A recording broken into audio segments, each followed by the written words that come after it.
थोड़ी सी हंसी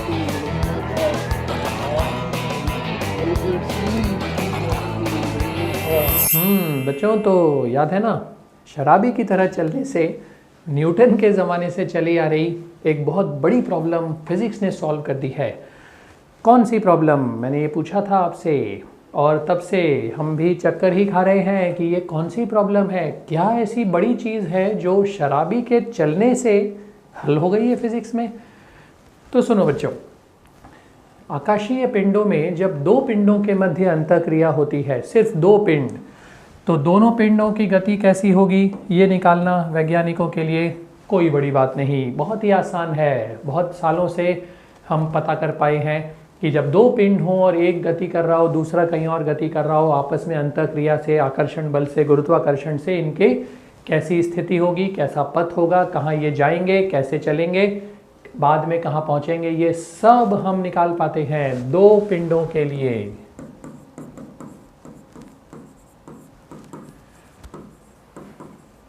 जैसे बाइनरी स्टार जिसे कहते हैं बच्चों, द्वितारा, उसमें दो ही तो पिंड होते हैं, तो हमें पता है कि वो कैसी गति करेंगे, कहाँ पहुँचेंगे, कितने भी समय के बाद। लेकिन लेकिन लेकिन जब इन दो के साथ एक और पिंड बीच में आ जाता है बच्चों, दो पिंडों के पास से एक और पिंड जाता है, अब वैज्ञानिकों के लिए ये अबूझ पहेली है। क्योंकि तीसरा पिंड जो आ रहा है वो किस वेग से आ रहा है, किस कोण से आ रहा है, कहाँ से चलता हुआ आ रहा है, ये एग्जैक्ट तो वैज्ञानिक नहीं पता कर पाए और कर भी नहीं पाएंगे, क्योंकि बहुत सारी गणनाएं होती हैं और जरा सा पथ परिवर्तन या मान परिवर्तन से बिल्कुल ही अलग चीज़ हो जाएगी। हो सकता है जरा सा पथ परिवर्तन होते ही ये पिंड इन दोनों के चारों तरफ ऐसे, तीसरे पिंड को देखें भाई, तीसरा पिंड जब आ जाएगा बच्चों इन दोनों के साथ, तो हो सकता है कि ये इनके कारण ऐसे दीर्घ वृत्ताकार पथ में घूमने लग जाए, या हो सकता है कि यहाँ से बाहर ही चला जाए, कभी लौट कर ना आए, कुछ नहीं पता चल पाता। जैसा मैंने कहा 400-500 सालों से ये अबूझ पहेली है कि तीन पिंड अगर आएंगे तो कैसे मान निकलेगा, कैसे हल होगा, क्योंकि यहाँ पे इतनी सारी प्रायिकताएं हैं कि अगर ऐसे आ रहा हो तो क्या होगा, जरा सा ऐसे आ रहा हो तो क्या होगा, ऐसे पथ हो तो क्या होगा, कुछ समझ ही नहीं आता। तो प्रायिकता के आधार पे, प्रोबेबिलिटी के बेसिस पे काम करना पड़ता है, पर प्रोबेबिलिटी के बेसिस पे भी कैसे निकालें, वैज्ञानिकों को कुछ भी आइडिया नहीं। तो इजराइल के दो वैज्ञानिकों ने जो शराबी चलता है उसकी गति का अध्ययन किया, क्योंकि शराबी जब चलता है तो जितनी प्रायिकता ये है कि उसका पाँव कहीं इस जगह पड़ेगा, उतनी ही प्रायिकता है कि पाँव इस जगह पड़ेगा। पता नहीं वो पाँव इधर रखेगा या इधर रखेगा या इधर रखेगा या किधर रखेगा, कुछ नहीं पता। जैसे इस कण के बारे में नहीं पता, वैसे ही शराबी के बारे में भी नहीं पता। तो शराबी के गति का अध्ययन उन्होंने किया कि ये कैसे पाँव रखता है, क्या क्या प्रायिकता है यहाँ पाँव पड़ने की, वहाँ पाँव पड़ने की, क्योंकि अगर उसका पाँव इधर इधर इधर पड़ता रहा तो वो यहाँ पहुँच जाएगा, और इधर इधर इधर पड़ता रहा तो यहाँ पहुँच जाएगा, इधर इधर पड़ता रहा तो यहाँ पहुँच जाएगा। बिल्कुल ऐसे ही ये कण भी जरा जरा से मान परिवर्तन से कभी यहाँ जाएगा, कभी यहाँ जाएगा, कभी कहीं और जाएगा। तो बच्चों, शराबी के चलने की गति का अध्ययन उन्होंने किया और पता लगाया कि अगर इसकी प्रायिकता इधर पाँव पड़ने की इतनी है या इधर पाँव पड़ने की इतनी है तो ये इस जगह पहुँचेगा या नहीं, या कितने समय बाद पहुँचेगा। ये पूरा अध्ययन इन्होंने किया। और कमाल की बात देखो, शानदार चीज़, उस अध्ययन का उपयोग तीन पिंड निकाय के लिए इन्होंने किया कि जब दो पिंडों के साथ एक तीसरा पिंड भी आ जाएगा, यही की यही प्रायिकता, शराबी वाली प्रायिकता कि पता नहीं इधर से आया है, उधर से आया है, किस वेग से आया है, सब अज्ञात है, तो कहाँ कहाँ जाने की संभावना है। इस डेटा को, शराबी वाले डेटा को उन्होंने यहाँ पे लगाया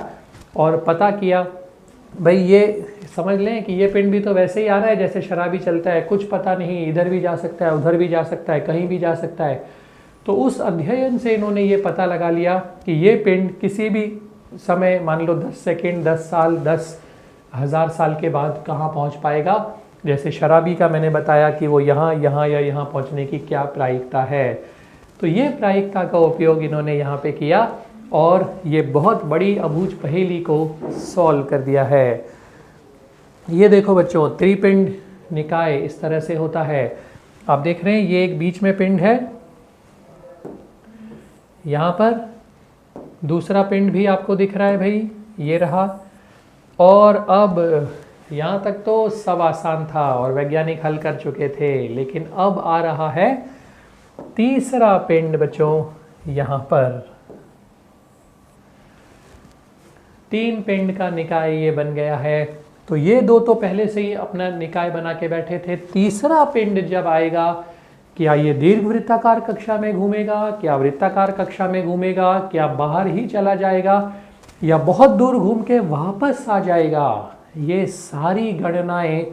उन दोनों वैज्ञानिकों ने इस प्रायिकता का अध्ययन करके की कि शराबी जब चलता है तो उसका पांव किधर पड़ेगा, क्या प्रायिकता है, और इस प्रायिकता से वो किस जगह पहुंच रहा है। क्योंकि हज़ारों प्रायिकताएं आएंगी बच्चों, जैसा मैंने बताया, यहाँ चलते हुए पहुँचा, यहाँ चलते हुए पहुँचा, यहाँ चलते हुए यहाँ पहुँचा, इधर गया, इधर गया, इधर गया, इधर गया, यहाँ पहुँचा। तो ये सारी प्रायिकताओं का अध्ययन उन्होंने किया और पता लगा लिया कि इन प्रायिकताओं को लेकर यहाँ पहुँचने की क्या संभावना है, यहाँ पहुँचने की, यहाँ पहुँचने की और यहाँ पहुँचने की, और ये कब। और इस विश्लेषण से पता लगा पाए कि तीसरा पिंड जो आ रहा है 2 पिंडों के साथ, ये कहाँ कहाँ कैसे कैसे गति कर सकता है। तो देखा भाई कमाल की बात, किस तरह से